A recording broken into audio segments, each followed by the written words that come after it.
La pregunta 17 habla de uno de los subtipos del fallo renal agudo, que es el fallo parenquimatoso. El fallo renal prerrenal se debe a disminución del aflujo al riñón con imposibilidad de filtrado glomerular.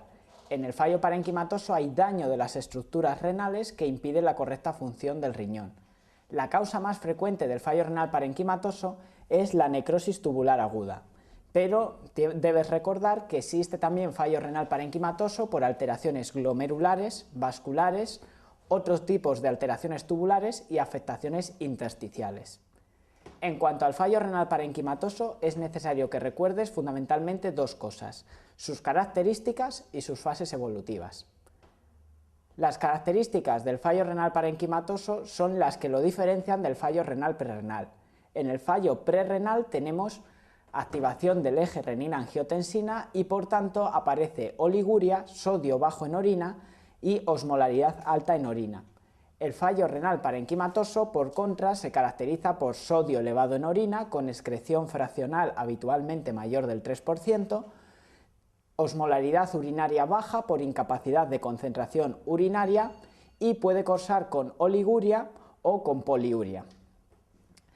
Tienes que recordar que hay algunos tipos de fallo renal parenquimatoso en los que existe hipoperfusión renal y por tanto se activa el eje renina-angiotensina-aldosterona y pueden cursar con excreción fraccional de sodio menor de 1, sugerente de fallo renal prerrenal.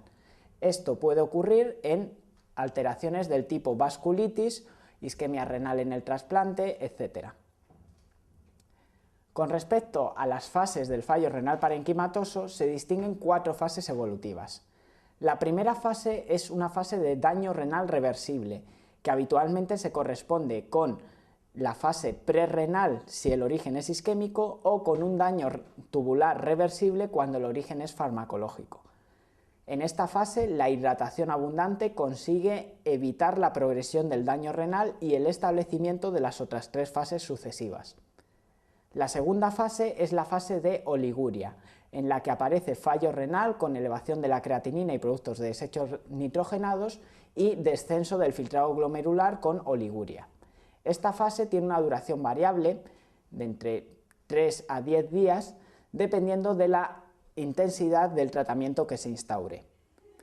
La tercera fase es la que se denomina poliuria ineficaz. En esta fase se restaura el filtrado glomerular y por tanto aumenta el volumen de diuresis, que además está incrementado sobre lo normal por 2 fenómenos. Por una parte, diuresis osmótica para eliminar productos de desecho nitrogenados que se habían ido acumulando durante la fase de oliguria, y por otra parte, desestructuración del gradiente córtico-medular por la ausencia de función del asa de Henle que impide la concentración urinaria.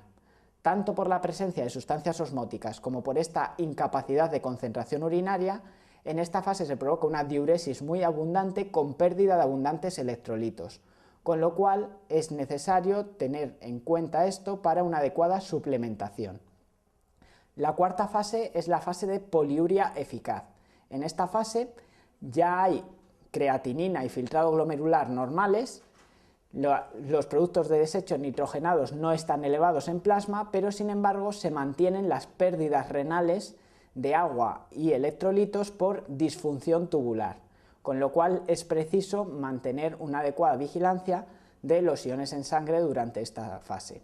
Es mucho más fácil manejar la fase poliúrica del fallo parenquimatoso, en la que tan solo tengo que suplementar los hidroelectrolitos que falten, que la fase oligúrica, en la que puede haber acumulaciones tóxicas, por ejemplo, de protones o de potasio, que conduzcan a circunstancias potencialmente graves como una hiperpotasemia tóxica. Por tanto, en la fase de oliguria el manejo es más complejo, pudiendo requerir en ocasiones la diálisis, mientras que en la fase de poliuria el manejo es más sencillo, simplemente suplementación oral de sales y agua.